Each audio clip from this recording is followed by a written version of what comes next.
Hi, I'm Norman Pirollo, a furniture designer maker at Pirollo Design and a woodworking educator author at WoodSkills.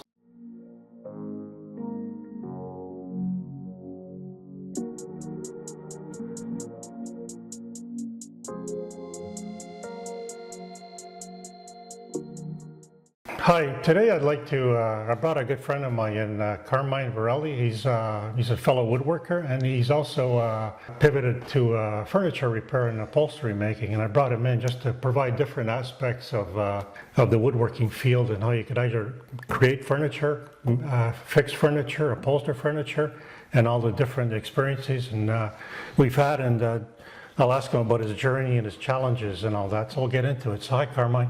Hey, Norm. Thanks for inviting me to your workshop. Yeah. Your little atelier here, and not like you haven't been here before. No.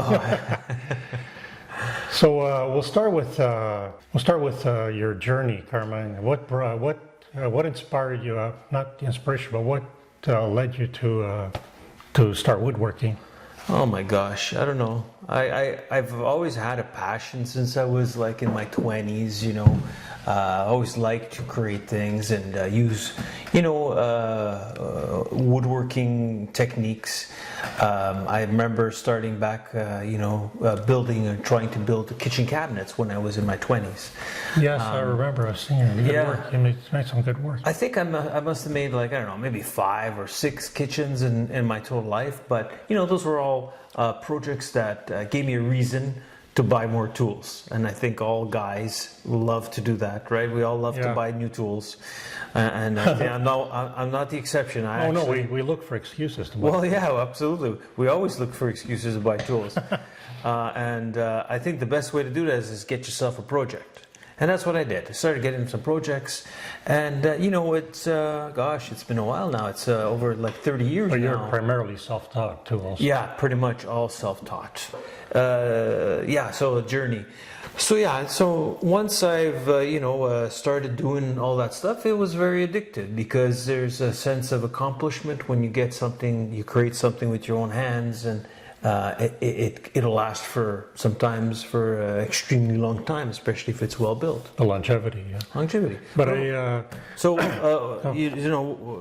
what about yourself, Norm? So how did you get started with? Further to your point about creating, I find I've been out woodworking for, I hate to say it, 30 years, but it's actually been more. But I've been doing it for 30 years. You got to be doing it for 40. At least 40, 50. But I wanted to say some people are wired for creativity, and you and I are both wired that way, and we like to create things. Other people, not so much. You just don't create anything and don't have the urge to create.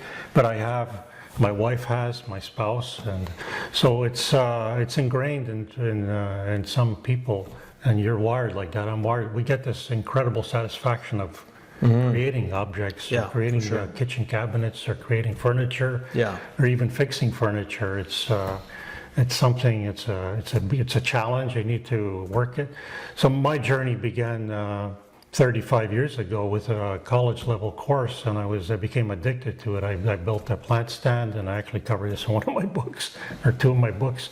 And then I moved on to furniture. I studied at a dedicated furniture making school. How many books you have now? Like you must have created 6 or 7 now. Jesus, Murphy, that's a lot. Well, these are the print books, and I have digital books. So that journey, I'm a former high-tech person, and I slowly moved away from high-tech.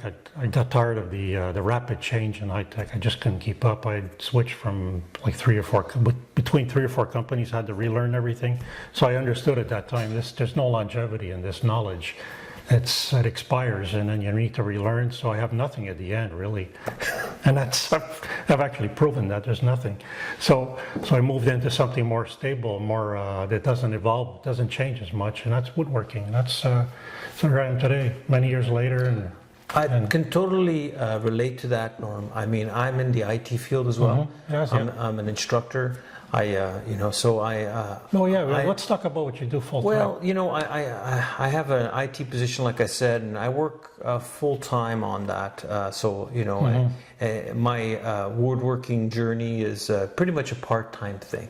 Yeah. Not like yourself. I know you do this full time. But it was part-time for me. You started for off many part-time. many years. Right. Yeah. Till I you know. So you made the decision to say, you know what, the hell with it. I can't, like, I want to do this full I time. just lost total interest. Couldn't Yeah. stand it. And if you talk to my spouse, Linda, she'll corroborate that.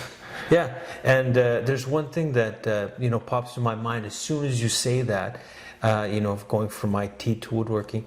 The one thing that I absolutely am getting, you know, irked about with the IT world is this is always changing. Every 6 months, even less sometimes, you have to start over and start learning these new techniques and new things that are coming out. So it's a constant challenge to keep up to date. And that's what it was. Yeah, and with woodworking, well, you know, I remember once I asked Norm to help me out with dovetails, and so I came over one time and he showed me how to do the dovetails. Now, I did the dovetails, we did it once, I know how to do them. In 6 months from now, I don't have to relearn how to do dovetails again. So that's the beauty of woodworking. Like riding a bike. Yeah, it's, you learn, you master one thing, and you've done it. You're good for life, right? You don't have to relearn that same principle over and in a different way. So that's the beauty I absolutely love about woodworking, is that once you master something, you can go on to something else and master another thing. Whereas in IT world, it's completely different. You're always a loser in 6 months because you don't know the new software and you have to start all over again. Yeah. Well, in my case, I actually transitioned through 3 or 4 companies, and each company was complete relearning, retraining, and this is not something I want to carry when I leave this career. It's worthless to me. But I knew that at the time. Yeah, all this knowledge life is short, right? completely worthless. Yeah, I think I'm not going to be using any of this when I leave at all. It's only within that IT world that it's valuable. Yeah. But if I leave that world, it's worthless. And what I also wanted to say is further to what you're saying, to your point about that there's no evolution, very little evolution in woodworking. Maybe with the introduction of CNC today, a little bit, but I've actually gone back to using hand tools a lot predominantly. If you look at any of my courses or my books, it's mostly about hand tools. I advocate hand tool use, so that just proves that I can pick this up. This is an instrument that was developed hundreds of years ago, and it's still used today. They're still marketing this, so that's how little things have changed in woodworking. If you don't look at the CNC aspect. Now, I know from my aspect, I never used hand tools before I met Norm. And he kind of introduced me to these hand tools, and he got me excited to start using them too. And I think one of the first things I ended up buying was a planer, hand planer. I know, like, he's got like a whole bunch of them here, but I just bought one. And Norm suggested a specific one, and maybe he can actually put it on the YouTube video eventually. But it was a good start to kind of using hand tools. And I also bought a set of chisels as well, especially when we're doing the dovetails. Those 2 tools were like so important to have to be able to kind of do a really good job. It actually is quite satisfying, you know. It's really satisfying using the hand tools. It's a different feel because it's a bit slower, right? Because you are creating more of a fine, more detailed finish with hand tools, and you're dealing with hard wood. You're not dealing with cheap wood, right? You're dealing with, like, you don't have MDF. Some people like to use MDF. Nothing wrong with MDF for certain things, but you're not going to use it for a finished. No, actually, you would never apply a wood hand tool, a plane or a chisel to MDF because of the glues will destroy the edge. And you know, like soft woods as well, right? So a lot of new woodworkers will tend to stay with soft woods or easy to use woods that you can change very easily because they're soft and it's easy to manage with. So let's talk about. Cover some more topics here. Juggling in your case, in my case, this is my full-time occupation. Yeah. So but in your case, how do you juggle? And the reason I'd like to talk about this with you is because I would say a vast majority of woodworkers out there are in the same situation. They have a full-time job and they're trying to juggle or split their time between woodworking and their job and their career. So it's always a challenge. I know I've been there. I was a part-time woodworker for 15, 20 years. So what's your experience, Carmine? Hey, it's a challenge. It's tough. I have to admit. You work all day, you come home, you're tired, and sometimes you don't really feel like doing any work. But when you have a side business, you don't have a choice. And then of course there's the juggling of the family, right? You want to make sure that you give the family attention to, and you don't just focus on the business because, well, I mean, obviously let's all be truthful here. If we spend all our time working on our business and our things that we love to do, like woodworking, then of course our loved ones are going to be felt kind of ignored, and you have to have a bit of a balance, right? So everyone's got that balance that's right for them, and you just kind of have to try to remind yourself to keep that balance, right? It was always about balance. I remember doing full-time work and coming home, and I had a couple of shops over the years, basement shops way back when. It was 3 or 4 hours in the basement shop, and then finally you get an hour to watch TV or something. Yeah. But it takes its toll after a while, and you really, after many years, you start to realize, what do I want to do for the rest of my life, All right, so... the supporting yourself, we all need that full-time job. We need a source of income. So what was I saying? Oh yeah, so, right.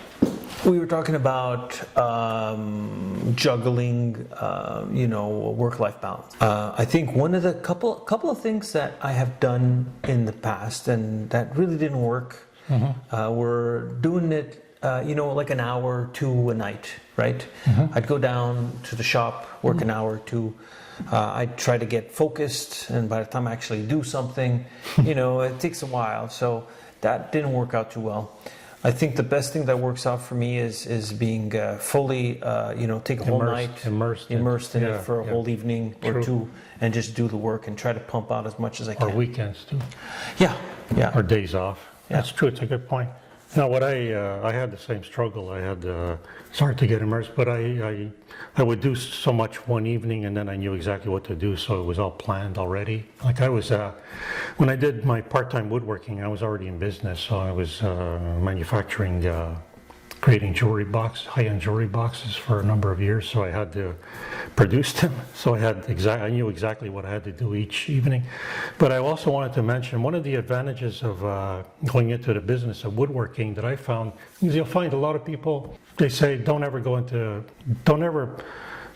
business of what you're passionate about, because you'll lose interest. The business takes away I found that not to be true, and I found it actually you become in my case, far better woodworker because of the business, because you're selling a product, and it has to be above par. It has to be exceptional for people to purchase this. That's what I found, and maybe in your case too, but I find you do much higher quality work when you're in business, because if you're not in business, sure, you're making products, but you're just giving it away to friends, relatives, and of course everybody enjoys receiving something for free. So you're not going to get the critique or the feedback that you really need. But when you're in business, it's automatic feedback, because you've sold something to a customer or a client for a fixed amount of money, and they expect quality, absolutely. Quality. So then you learn. And now you had quite a few bad experiences and that turned into good experiences from that part of my journey, when I made basically mediocre quality products at the very beginning, but I quickly learned to make better products. So what about your experience? Well, I mean, I think you hit the nail on the head there. It's a learning experience when you're dealing with clients, and when you're doing anything. One general rule is a good one everyone should use, and I use as well, and I'm sure you do too. A rule? Yeah, the client is always right. Yeah. You could think that you created something very special, but then the client doesn't like it, then, well, you got a problem, right? So you got to make sure the client's happy. And there's challenges with that, of course. Sometimes you do get clients that might be a bit more pickier than others, or it happens, right?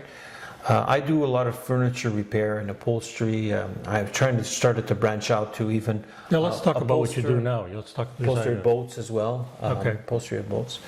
So all the interiors. Interiors, like the cushions and all that sort of stuff. So. But you also repair furniture. Yeah. We mentioned that. I think that's the majority of the work I do is repairing furniture. It's a side business. Started it during COVID, it's something I love to do. I've always done, as I mentioned. And, I find there's a lot of people in the area that we live in that aren't, which is to my advantage, aren't really handy. And they find that for most people. Yeah, period. Like we're both from Montreal, Canada, and we're from an Italian background. So Italians, I don't know what it is. We like to fix things ourselves. We don't like to pay someone to come in and put on a screw. It's a last resort, right? It's a last resort. It's got to be a last resort. Unless it's some issue with code or something. I got to be on my deathbed to get somebody to come into my house to do something. Yeah. And the only time someone does come to my house is when my wife hires them and I'm not around. And they come in, they wash the windows or something. But normally I like to do all that stuff myself. So paying someone is just something that's. But this goes back to if I can do it myself. This is what goes back to what we were saying earlier about we're wired to be creative, and that's what brought us together. The woodworking, the common element is woodworking. We both enjoy fixing, making. You can make furniture too. You just decided to focus more on repair at this point, or upholstery, which is good too. It's interesting that you would. I've created some furniture too, but not as much as you. Kitchen cabinets. Yeah. You see, you've done that. I haven't done that. I've done cabinet work, but not kitchen cabinets. So it's interesting, all the diverse things you can do in the woodworking field, and oh my gosh, yeah. And that's why I enjoy talking to Carmine, because he gives a different perspective of the different aspects of woodworking and so many different aspects. So like I'm always, I challenge you. You better leave that in.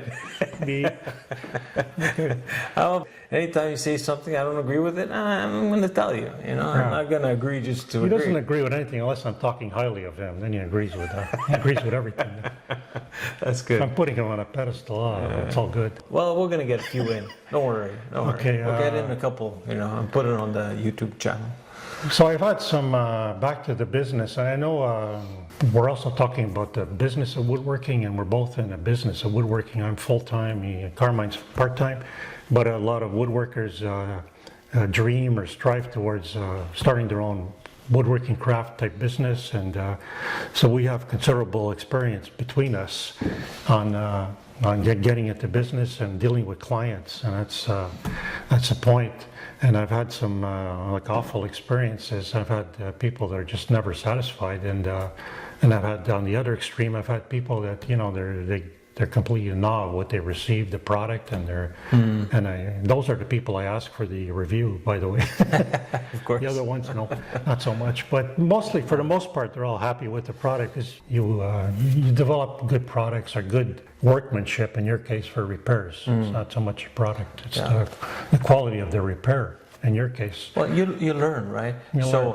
Every time you do a project, sometimes you might you might screw up. You'll do something like, you won't tell the client that there's fees involved in, let's say, staining and refinishing the project, or you forget, right? So these are the things you end up learning if you are a newbie to the to dealing with clients, and you realize very quickly that it can backfire, right? Because when the client comes back and says, well, listen, you haven't painted or stained my chair or refinished it, and it's like, oh, well, I didn't include that. It wasn't included in the actual quote. These are little things that if you're doing a lot of them, and you're doing different and new things that you haven't done before, can come up. And this is just a simple example, but you always got to make sure it's on the up and up, and you don't want to follow up with clients after you've given them a quote and say, well, I forgot to do this, or I forgot to quote. So the best thing to do, it's a good point, the best thing to do if you're doing that your type of work, is to provide a detailed list of everything, and I've seen this from some detailed list of everything you do. So you can go back, you can revert back to that when there's a conflict with a client and say, well, that wasn't part of the list. Because they assume things. They assume things. And finishing, repairing and finishing are almost two different subjects. Yeah, I don't even do any more takes finishing. as much time to refinish or even finish something even more, as building it sometimes. For you want something like a lacquer based or a particular stain, or this is actually one of the reasons I don't even stain anymore, because I've had that issue come up where they expect a certain color. I'll give cherry as an example. People assume that I use solid cherry in my work. I don't even stain it because I wait for the patina to develop, and if you understand cherry, as it ages it gets the nice dark color. But some people, they call it cherry wood because they're used to store-bought furniture that it's cherry wood. All it is it's not even cherry most of the time. It's birch, and they stain it with a cherry finish, and that stays that color consistent throughout its life because it's stained. But if you buy a handcrafted piece of furniture made of solid cherry with a very top coat of shellac or something, it will, as it ages, it actually changes color. And as with most woods, even maple yellows, this was probably much lighter, this maple. And you have to explain that to a customer that this will happen when you're building furniture. And even in your case, because, right, if you're repairing, you're using a fresh piece of wood. So how do you deal with that? Well, I try to give them as much information as possible. One thing my clients really have, always put in reviews or mentioned to me is that they love the fact that I'm very detailed oriented, and I explain a lot of things, which a lot of people don't, right? Just like Norm did right now. So if you're doing one particular project and you spend 5 minutes explaining to the client all of the details about the project that you're going to be doing step by step, they have a lot of trust in you because they know exactly what you're going to be doing. And not only that, but they're also learning at the same time, because sometimes they just don't know what they don't understand. They don't understand what you're going to be doing to complete that project. The time involved. Yeah, and if I always tell this to every client. I said, and some of them don't believe me, and I honestly, I wouldn't believe anybody if they told me this too, but it happens sometimes. I always tell them, if it takes me less time to produce the work, then I charge less. Right? Very honest. And that's happened a few times. Yeah, you almost have to describe to them everything you're going to do. Then they understand the time investment, because some people think, oh, you're a woodworking, I get this all the time. You can just make me this. What is it going to take you, an evening or two? I said, that takes me an evening or two just to plan it out. Just to design what you're anticipating here for a product. It could be longer because I have to provide you with different variations or versions, and we have to finalize the design. And there's so much involved before I start building, and this is all time, right? This is all... Building is huge. Like, people don't realize building a handmade... the whole process. Handmade custom furniture is a huge project, and that's why it's so expensive. You go into these specialty stores and you see this price tags. I don't even want to mention how much. This is so exact. It's like, it's so expensive. But this is hardwood, like handmade furniture that'll last forever. You know what I mean? There's nothing that will destroy this furniture. You throw it off first or second story building, and it still would survive. And it can go through. Not three. Through hell. Two. Yeah, three is pushing it. Three is pushing it. We've tried that. No, we haven't. We test the furniture before we give you the furniture. We drop it. It's just an analogy to just kind of describe. You want to build something that's going to last forever, and nowadays that's the problem. A lot of people are consumer based, right? If you're consumer based, then you're probably, you're not going to create furniture. Your wife's going to go out and buy some IKEA furniture every 6 months or every couple of years. And if they're fine with that, you're fine with that. So please subscribe to my YouTube woodworking channel, where I share more of my woodworking techniques, my woodworking philosophy, my thoughts on woodworking, and all the challenges I've experienced, and I introduce some of the new forms of woodworking I've discovered. And also visit woodskills.com, where I have a good selection of my books, both in print and digital format, on woodworking. and all my online courses, and I also offer some woodworking plans. I have maintained a regular blog on what I've got going on in my workshop and in woodworking in general. So enjoy.